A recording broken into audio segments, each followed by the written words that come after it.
Alright, so it has been a while since I posted my last video on my YouTube channel, mainly because I've been busy streaming and playing on my new beginner account, and as you guys can see, my boy is finally getting of age. We got 30 days played, and I kind of want to review my entire journey, just kind of talk about how early game has changed ever since I made my first beginner account about 2.5 years ago. Good evening everybody. And also I'm gonna kind of give you my own history on how I progressed and which sort of things I could have improved on, which sort of things I underestimated, overestimated, just to not have you guys watch all of those like 12 episodes. Yeah, like this time around I was actually streaming my entire progression. So if you don't have enough sample text after this video, that might be something that you'd be interested in. But I'm gonna try and include a couple of highlights of my last couple of streams to kind of get you guys a little bit of a taste for it. Let me just quickly show you guys my own monster box right now and what I've been up to. And I think one of the first things that you guys will most likely notice is that it's practically full free to play. Most of the units that are not, I actually do not really utilize too much. And the main reason for that is because early game progression is actually extremely free to play friendly. Like if I had to think back like 5 years ago when I first started playing this game, it was unheard of that you could actually win at this game without paying any money. And now meanwhile in 2020 it's at the point where even veterans like myself, when it comes to progression and just optimizing, min-maxing an early game, I feel overwhelmed at the first couple of hours playing this game because it's just everything is going so fast. I'm just like winning at everything. But I feel like I'm going to segment this whole video in a couple of different points, starting off with the most important one. So what should you be doing in the first couple of days / in the first week of you playing in Summoner's War? I've written it down very creatively, as you guys can see in Paint. Now the way I see it, like I said earlier, it gets really fucking overwhelming early on. And the best way to counter that is by just kind of focusing on very long-term decision making, which is very hard if you don't know what the fuck is going on in this game. But I can just boil down the whole progression to a couple of bullet points that you want to look for. Now the first one would be farming empty white. The main reason for that is because empty white actually drops swift runes, and if you farm the stage 2 you will only drop slot 2 swift runes, which if you don't know, you can get speed on that as a primary stat, which actually is going to help you out a ton. You're gonna see it either today or tomorrow. Wow, we actually got it, guys. This is exactly what I'm farming for. Look at this shit. And if you get pretty lucky with the substats, those swift runes are actually gonna be able to transition into like the first like month of you playing this game. The next thing that I want to try and just rush as soon as possible is gonna be the Vampire Revenge set. Pretty much what you need to do is you need to clear empty Runa to get that. Thick Lucian, yeah. And the last thing that you really want to do is going to be just leveling as much as possible, even just level 1 stars. Just every unit that you have, just max that out. You want to gain as many 6 stars as soon as possible just to kind of build your teams for giants, which as you can see right there should be one of your current goals. And if there's two things that I want to mention on the side which you kind of want to get as soon as possible but don't feel like obligated to just rush them as soon as possible, it would be maxing out your friend list for some extra rep monsters and also joining a guild for some extra guild points, which is going to get you a bunch of additional rewards later on in the game. That was way harder than anything that... Come on, can we get a blue flat stat? Come on.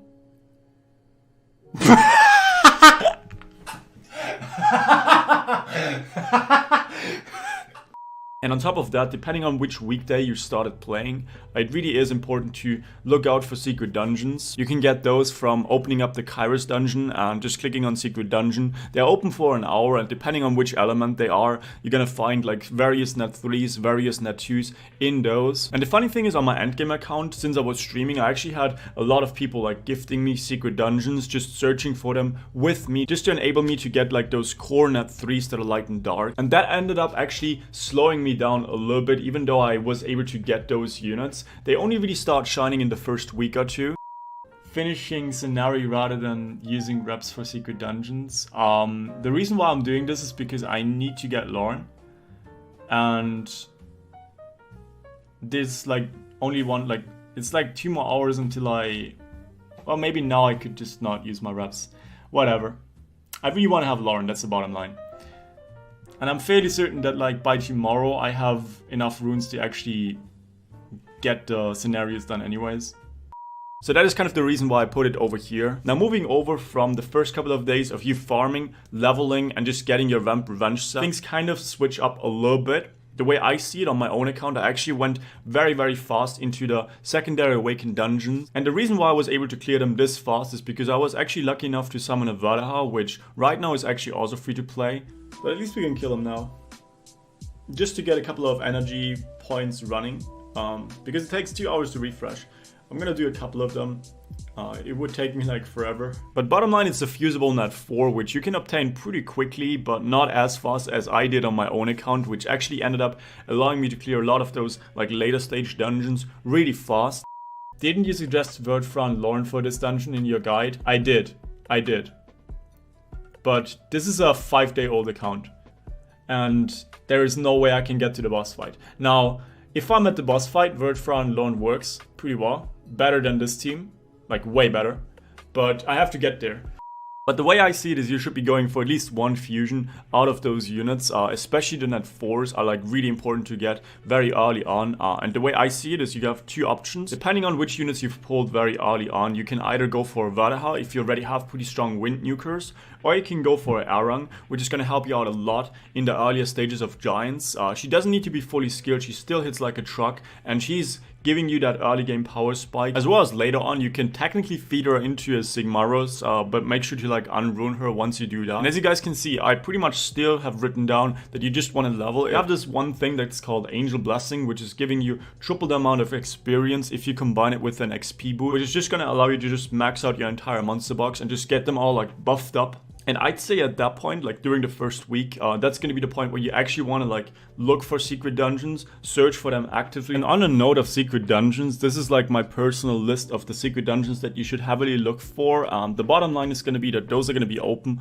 on Friday and also on Sunday and Mondays. It's pretty much just light and dark units because you are going to be able to obtain all of the other ones pretty quickly. Most of the secret dungeons are either like farmable, just in scenarios as well, or you can get them like this. The bottom line is that Crow, in my opinion, is one of the strongest early game damage dealers if you have him secondary awakened, but it is kind of like a long-term decision for you to build him, whereas the Darien and Balladion, they're both going to be useful for you in the first couple of days. Once you have them awoken, they're going to be shining for your first Giants team. And I know this is going to be controversial, but my Lauren actually ranks lower than the Darien and the Balladion, simply because for the first couple of weeks, Lauren is going to be very hard to incorporate. I mean, I was able to get it after like about 10 days of playing, but most people will have a very hard time building their semi-speed Giants B10 teams like right away, since they don't know that much about how to rune stuff. On that note, I have a video where I discuss like all of the rune decision making on my secondary channel if you want to watch that. There have been like a lot of people telling me that I should have posted it on my main channel, so might as well shout it out over here as well. And again, as a side note, the 2 things that you can kind of work towards to, but that you really do not need to focus on, are going to be TUA, depending on what time of the month you're playing. It resets once a month, and when you're like 5 days before it actually resets, you want to clear the first like 30-40 floors if you can do that. And when it comes to 5-star fusions, it really depends on which one you want to go for. I would highly suggest going for Sigmaros first. It's the least outdated fusion when it comes to the main beginner fusion. Yeah, overall, I would say that with those sort of things in mind, your main goals for the first like week or 2 should be clearing Giants B10 and getting to TUA 70 just for the extra Devilmon, which I know it doesn't sound like a lot in early game, but trust me, like players like myself, on my own endgame account, that is the main one thing that holds me back from like progressing, diversifying my team comps, because if I have an at 5 that isn't skilled, it's just completely useless for me. And yeah, I think that's going to be it for the first point of this video, and the second thing that I want to talk about is going to be... So I already mentioned it earlier, I was extremely surprised of how accessible early game progression has become. I mean, it totally makes sense for a game to not want to like kind of lock their players out of like even competing after like a couple of months, and I feel like that's definitely the case nowadays. If there's one thing that I've noticed, it's going to be how overpowered secondary awakenings can be if you utilize them correctly and if you know how to ruin certain units. Now of course it does require a lot of knowledge, which again, that's the reason why I've streamed all of my gameplay. So I personally on this account, I pulled 2 Nat 5s, one being a Praha and the second one being a fake Nat 5.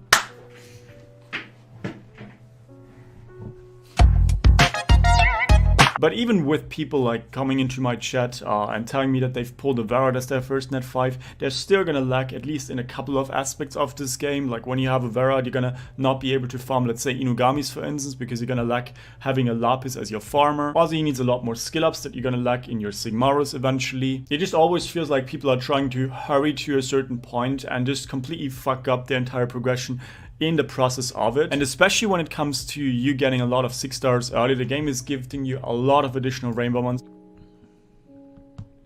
It is time, guys. Who Deva is? The light... Wait, Deva is the light Chakram dancer.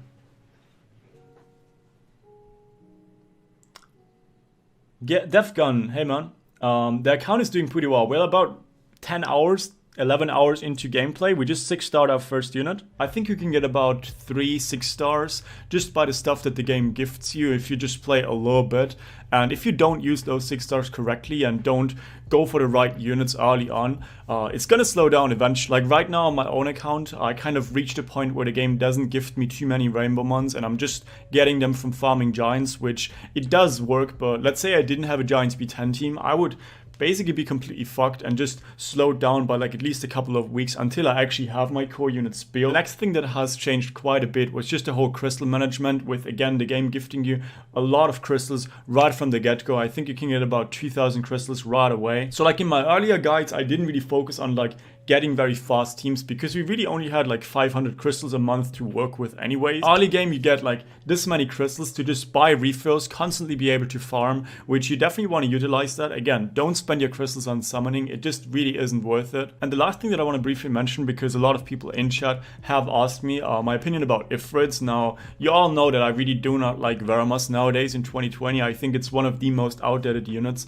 but even just the regular Ifrits, which Comtours actually ended up buffing as well. First of all, you're getting 20 pieces just from the regular missions that you gotta do anyways. And second of all, they reduced the cost of buying these Ifrit pieces from 440 to 300. And even then, I feel like Amir was more like just a tool to get into Giants B10 teams early on, which nowadays you can get that in like a week. And since it would take you like a month to even get an Amir, it's just like a little bit too slow to just get that. Theomars, you can make a point for him, but I feel like he's also kind of outdated. And with Tessarian, while he is a pretty strong unit, I don't really think that it's going to be a very game-changing unit very early on. I've managed to pretty much clear everything in TOA normal no matter what. I really do not need the Oblivion to deal with certain mechanics. There's definitely plenty of other ways to go about it.